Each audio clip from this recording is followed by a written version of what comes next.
Oh man, I had a blast at Horror Nights 2013. Let me first say that getting an Express Pass is highly recommended.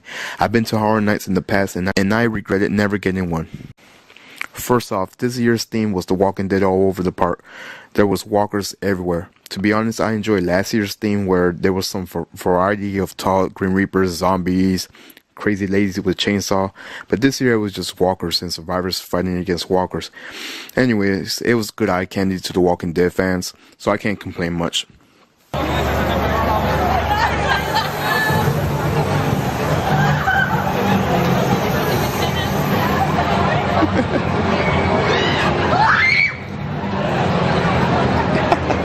Cabin in the Woods. This attraction was pretty cool. It had all the elements from the movie, from the cabin to everything that led up to the basement. We got to see the undead monsters, lizard creatures, the mermen, and so on.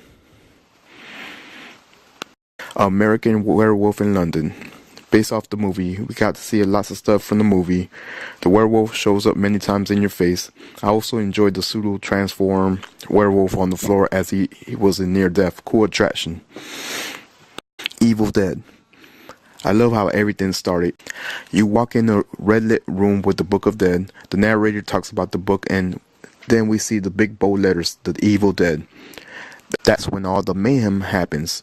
The conclusion of the cabin was very crazy. A must see. Havoc Derail. I heard that there was a sequel. This was a sequel attraction. Anyways, it was okay. The theme to this was a bunch of soldiers or prisoners in an infected area. Most of the infected were behind cages. Resident Evil Raccoon City. Heavily based on the video game and not the movie, I get to see cameos from Leon Kennedy and Jill Valentine. It was cool. Definitely seeing the Lickers and Nemesis. I believe we see Nemesis twice in the attraction. I love how we got to see Easter eggs in the attraction, like the herbs, the typewriter, and You Are Dead and Walking Dead. This was the main attraction all over the Orlando park. Like I mentioned before, the whole park was stuff based on The Walking Dead. We had stuff like the fat body tainting the water in the well. We saw Michones, decoy walkers, and I saw a lot of abandoned cars with corpses inside. And that was just outside the attraction. The haunted house was based on season 3. I saw things like the infected Milton and Merle. I walked through the prison fences and the shootout in Woodbury. Basically, it was everything in season 3. La Llorona. I never knew about this urban legend. It was presented by Telemundo. I love the setting outside of the haunted house. It gives you a feel that takes place somewhere in the southwest region or in Mexico, somewhere in that area.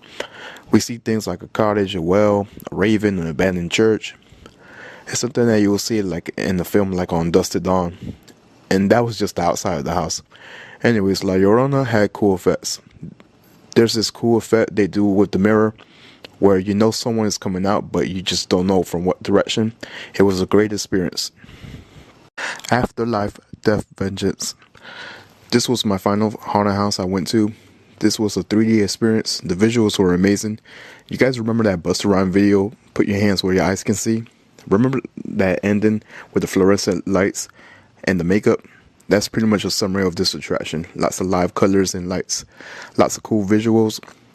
There's this one part where you walk in the corridor where the lights are spiraling all around you. I almost got dizzy. But yeah, this one was definitely my favorite. It wasn't just your average haunted house where people are just popping out just for jump scares. The visuals make up a lot for it. Overall, this was my experience at Horror Nights 23. I enjoyed all the attractions. My favorite would be a tie between Afterlife 3D and La Llorona. I highly recommend getting an Express Pass. I got to go to all the attractions within 5 to 10 minutes wait, compared to an average entry where you have to wait for 2 hours or more for the attractions. And chances are that you won't be able to go to all the attractions. Overall, the whole park wasn't really that scary compared to last year's theme where we got a whole variety of everything to scare everyone. Don't get me wrong, I love the walkers, but it can't compare to like the other Horror Nights I've been to. Anyways, I guarantee a great experience at Horror Nights 23. Comment, rate, subscribe, and peace.